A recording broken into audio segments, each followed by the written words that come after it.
Yun, magandang umaga guys, no?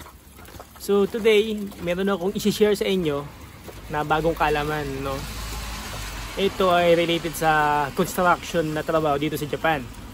So ngayon, ituturo ko sa inyo at i-share paano mag-calculate ng height of collimation.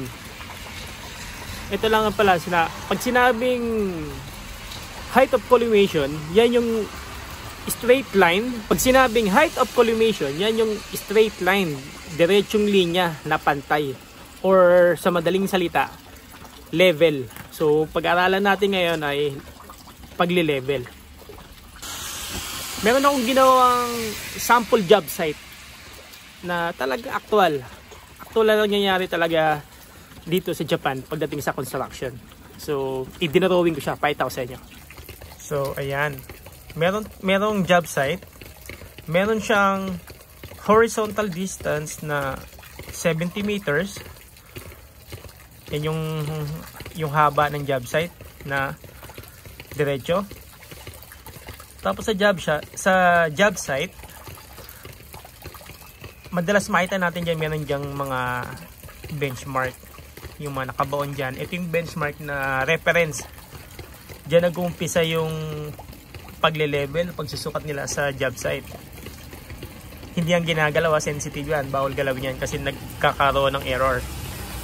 Ngayon, sa loob ng job site, ito yung mga susukatin. Yung catch basin, or mas tawag nila dito, merong tree number 1, tree number 2, tapos may malaking puno, curve 1, point 1, gutter, tree, in catch basin. So, sa madaling salita, ang goal natin dito, itong catch basin sa starting point, itong maso na to, kailangan maging level dito sa dulo na catch basin din para makuha natin yung level niya. So, ang unang sa pagle-level, kailangan natin gumamit ng auto level. Sa paggamit ng instrument, pinaka basic dyan, dapat sana lahat ng puntos makikita, masisilip. Yan ang pinakamagandang posisyon. Pero ito, dahil meron tayong puno sa gitna, magdadalawang setup tayo ng station. Una, mag-setup tayo ng auto level dito.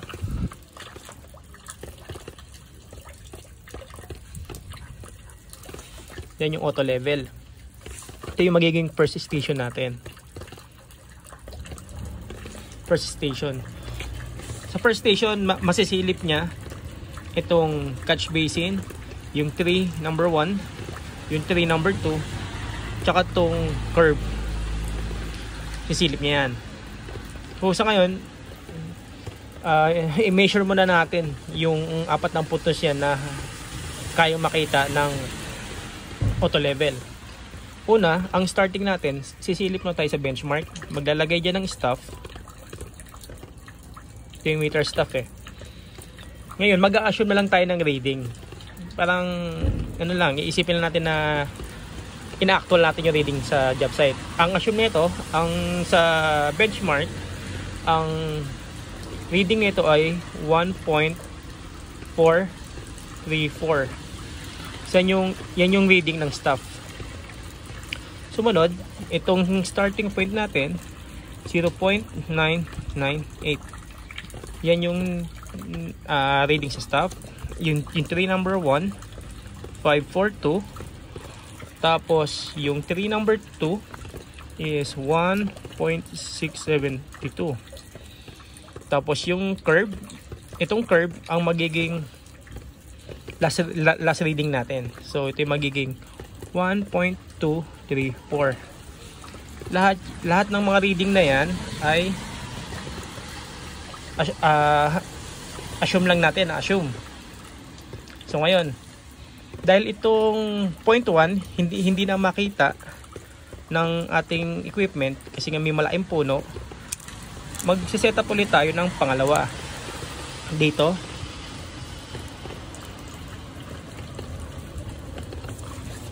Yan. Ito yung magiging second setup natin. Second station. Yung second station natin, para mag-continue tayo sa reading, sa last reading natin, ito ay magiging foresight. Diyan sa foresight na yan, diyan tayo mag-uumpisa, diyan tayo magba-backside. Parang tulad ng ginawa natin dito sa benchmark. Siya yung magiging starting point ulit natin. So sa backside natin, meron tayong reading na 0.650. Tapos itong point number 1 natin, 2.503, 1.203. Tapos yung 3 number 3 natin ay 0.868. Tsaka yung pinakauli natin ay 0.850. So yan, no? Meron tayong first station na setup, second station na setup, valid, nakadalawang setup tayo. So meron na tayong mga data ng mga puntos, or itong mga puntos na to sa job site sa Pilipinas, tawag ito mga stake. Yung mga nakastaka na yan, meron na siyang mga assume reading galing sa meter stop na sinilip ng auto level. O di ba? Madali lang mag-leveling. So ngayon, nakakuha na tayo ng data. Lahat ng mga puntos sa job site, meron na siyang assume reading. So ang gagawin na lang natin, itatabulate na lang natin sa leveling book. I-input natin lahat ng data para magkaroon na tayo ng computation, para makita natin kung tama ba yung ginawa natin or mali. Let's go tayo sa next procedure. Ito yung ginagamit nilang leveling book dito. Halos lahat naman sa Pilipinas, pare-pares lang naman ang ginagamit na leveling, level book. Yan. So ayan, buksan natin yung leveling book. Pag nasa leveling book, may mga columns na yan. Actually, nilagyan ko na yan eh. Meron talagang linya. Dito, sa leveling book, nandyan yung word na backside. Yung backside. Intersite, foresight, occupied station, elevation, tsaka remarks. Ngayon, yung manakuhan data, i-input natin dyan. So ito na input na natin. Ito yung backside. Tapos ito yung mga data. Yung remarks ito. Benchmark. Ito yung backside natin. Yung sa maso, ito yung reading ng maso, yung 0.98. Sa 3 number 1, number 2, ito yung mga reading. Tapos yung curve 1, ito yung reading. Itong foresight na to, kaya ito nilagay sa foresight kasi ito yung last reading natin bago tayo lumipat ng pwesto. Tapos doon, nag-backside tayo doon, 0. Tapos nag-reading ulit. So ngayon, ituturo ko naman yung pag-compute ng mga data na nakuha natin sa job site. Ito yung mga nakuha natin. Kinalculator ko na siya. Sa pag-umpisa ng pag-compute, una, itong gagawin natin, yung elevation na benchmark, ipa-plus natin yung backside natin. Pag pinalas natin yan, yung 269.745 at 1434 magiging 271.179. Ito yung tinatawag na station occupied. Ito yung tinatayuan ng instrumento natin sa unang setup. Yan yung elevation. Pagkatapos, yung reading natin, yung mga intersite, ima-minus lang natin sa station occupied. Itong 271.179 minus 0.998 equals to 270.181. Station occupied minus intersect, yung 3 number 1 natin, ito yung 3 number 1, ito yung elevation nya. Station occupied minus ulit sa intersect na reading natin, yung 3 number 2 natin, ito na yung elevation nila. So, tapos yung last reading natin, dahil nalilipat na tayo ng station occupied minus, ito yung magiging 270,595. Ito yung magiging bagong station occupied. Ito yung tinatayuan ng bagong second setup natin sa site. Tapos nag-back site. From curve number 1, magba-back site tayo dun. Tapos ito na yung magiging elevation. Dahil nga, kaya naman nakuha ito dahil ipinalas tong 269.945 sa backside. Kaya naging 270,595. Pagkatapos, itong bagong second station occupied, i-master natin ulit sa mga intersect. 2503 magiging 268. Yan yung 0.1. Station occupied minus sa intersect magiging 269.392. Yan yung gutter. Station occupied minus ulit natin dito sa intersect magiging 269.727. Yan yung 3 na pangatlong 3. Tapos yung last reading natin magiging 4 site siya dahil walang kasunod.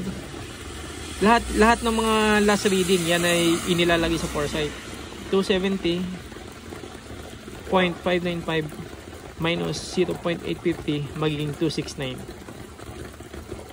So, paano naman malalaman kung tamang ginagawa nating pag-compute or tama yung pag-measure natin sa job site, no? Pwede natin siyang i-check.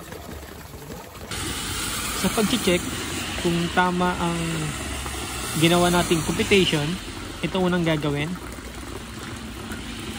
Yung back site, ipa-plus nyo lang. Pagpa-plusin nyo, yung 1.434 plus 0.650 magiging 2.084. Yan yung total ng backside. Tapos i-compute nyo din, i-addition nyo din yung foresight. Yan yung 1.234 plus 0.850 magiging 2.084. So, yung backside tsaka foresight, isa-subtraction yan. Gagawing 2.084 minus 2.084 equals 00. Ibig sabihin, level.